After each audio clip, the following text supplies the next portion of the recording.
ദൈവനാമത്തിന് മഹത്വം ഉണ്ടാകട്ടെ. ക്രിസ്തീയ സഹോദരിയുടെ എല്ലാ ശ്രോതാക്കൾക്കും ക്രിസ്തയേശുവിൻ്റെ നാമത്തിൽ സ്നേഹവന്ദനം. രാജാക്കന്മാരുടെ 2-ാം പുസ്തകം 5-ാം അധ്യായം 2-3 വാക്യങ്ങളെ ആസ്പദമാക്കി ധ്യാനചിന്തകൾ പങ്കുവയ്ക്കുവാൻ ഈ 3-ാം ദിവസവും കൃപ തരുന്നതോർത്ത് ദൈവത്തെ സ്തുതിക്കുന്നു. ഒരു ചെറിയ പെൺകുട്ടിയുടെ ഒരു വാചകത്തിലൂടെ വെളിപ്പെടുന്ന അവളുടെ വലിപ്പമാണല്ലോ നാം ചിന്തിച്ചുകൊണ്ടിരിക്കുന്നത്.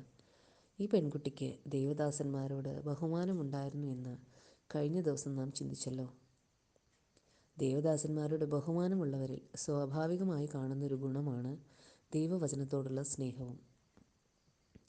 3-ാം വാക്യം ഒന്ന് വായിക്കാം. അവൾ തൻ്റെ യജമാനത്തിയോട്, യജമാനൻ ശമര്യയിലെ പ്രവാചകൻ്റെ അടുക്കലൊന്ന് ചെന്നെങ്കിൽ അവൻ അവൻ്റെ രോഗം മാറ്റിക്കൊടുക്കുമായിരുന്നു എന്ന് പറഞ്ഞു. ഈ വാചകത്തിലൊരു പ്രയോഗം ശമര്യയിലെ പ്രവാചകൻ്റെ അടുക്കൽ ഒന്ന് ചെന്നെങ്കിൽ എന്നാണ്. ഏലീശ പ്രവാചകൻ ചെയ്ത അത്ഭുതങ്ങളെക്കുറിച്ച് അവൾക്കറിയാമായിരുന്നു. അതുകൊണ്ടാണ് രോഗം മാറ്റാൻ കഴിയുമെന്ന് അവൾ പറഞ്ഞത്. പ്രവാചകൻ എന്ന വാക്കിൻ്റെ ലളിതമായ അർത്ഥം അത്ഭുതം പ്രവർത്തിക്കുന്നവനെന്നോ ഭാവി പ്രവചിക്കുന്നവനെന്നോ അല്ല. ദൈവത്തിൻ്റെ വചനം പറയുന്നവൻ എന്നാണ് താൻ ചെയ്ത വീര്യപ്രവർത്തികളിലൂടെ ന്യായപ്രമാണത്തെ ദൃശ്യവൽക്കരിച്ച് പഠിപ്പിക്കുന്നത്. ഒരു പ്രവാചകൻ എന്നാൽ ദൈവത്തിൻ്റെ വക്താവ് എന്നാണ്. സ്പോക്ക്മാൻ ഓഫ് ഗോഡ്, ദൈവത്തിനു വേണ്ടി സംസാരിക്കുന്നവൻ. ദൈവത്തിൻ്റെ വക്താവ് എന്ന നിലയിൽ 2 തരത്തിലായിരുന്നു പ്രവാചകന്മാർ ശുശ്രൂഷ നിർവഹിച്ചിരുന്നത്. ഒന്ന്, ഭാവിയെ സംബന്ധിക്കുന്ന ദൈവത്തിൻ്റെ പദ്ധതികളെക്കുറിച്ച് അവർ മുൻകൂട്ടി അറിയിച്ചിരുന്നു. 2, വർത്തമാനകാലത്ത് ജനങ്ങളോട് ദൈവത്തിൻ്റെ ഹിതം അവർ പ്രസംഗിച്ചിരുന്നു. അവരുടെ ശുശ്രൂഷകളിൽ ഭൂരിഭാഗവും അവർ ന്യായപ്രമാണത്തെ ആധാരമാക്കി ദൈവത്തിൻ്റെ ഹിതം പ്രസംഗങ്ങളിലൂടെ അറിയിക്കുകയായിരുന്നു. അത് പലപ്പോഴും ജനങ്ങളുടെ താൽപ്പര്യങ്ങൾക്ക് വിരുദ്ധമായിരുന്നതുകൊണ്ടാണ് അവർ പ്രവാചകന്മാരെ പരിഹസിക്കുകയും ഉപദ്രവിക്കുകയും ചെയ്തിരുന്നത്. ഇന്ന് നിലനിൽക്കുന്ന പ്രവചന ശുശ്രൂഷ ജനത്തോട് ദൈവവചനത്തെ ആധാരമാക്കി ദൈവഹിതം പ്രസംഗിക്കുന്നതാണ് എന്ന് നമുക്കറിയാമല്ലോ. ദൈവത്തിൻ്റെ വചനം പ്രസംഗിക്കുന്നവൻ എന്ന നിലയിൽ ഈ പെൺകുട്ടി ഏലീശയെ മനസ്സിലാക്കിയിരുന്നിരിക്കാം. ഏലീശയുടെ പേരിനേക്കാൾ അദ്ദേഹത്തിൻ്റെ ശുശ്രൂഷയെക്കുറിച്ചാണ് അവൾ പറയുന്നത്. ഏലീശയുടെ പേര് അവൾക്കറിയാമായിരുന്നോ എന്നറിയില്ല. പക്ഷേ താൻ പ്രവാചകനാണ് എന്നവൾക്കറിയാമായിരുന്നു. വീര്യപ്രവൃത്തികൾ ചെയ്യുന്ന ഒരു മഹാൻ എന്നതിലുപരി ദൈവത്തിൻ്റെ ഒരു പ്രവാചകനാണ് ഏലീശ എന്നവൾ മനസ്സിലാക്കിയിരുന്നു. കർത്താവ് പറഞ്ഞു, നിങ്ങൾ തിരുവെഴുത്തുകളെയും ദൈവശക്തിയെയും അറിയാത്തതുകൊണ്ടാണ് തെറ്റിപ്പോകുന്നത്.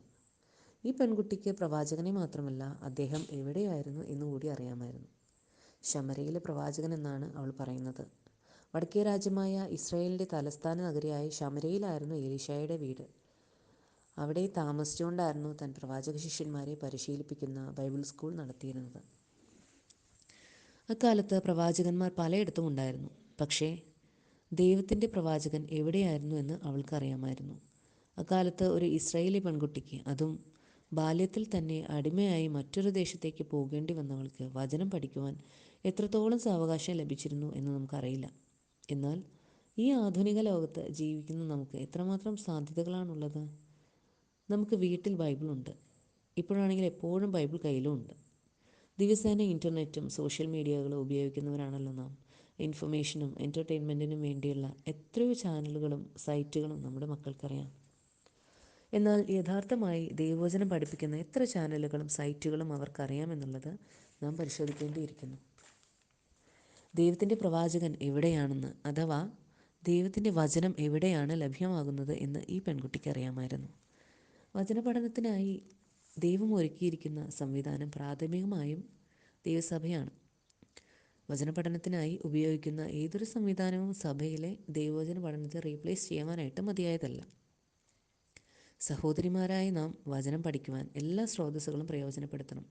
പക്ഷേ അത് വിചാരിച്ച് സഭയിലെ വചനപഠനം അവഗണിക്കരുത്.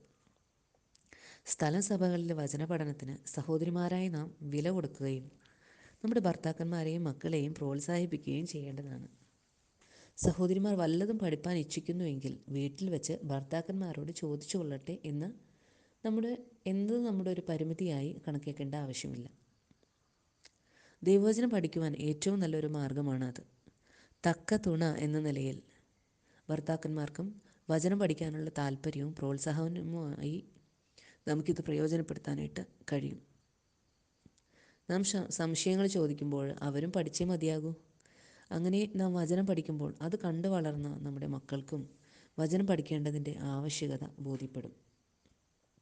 ഇങ്ങനെ സഭയിലും വീട്ടിലും വചനത്തോടുള്ള സ്നേഹം നമുക്ക് വെളിപ്പെടുത്താനാകും.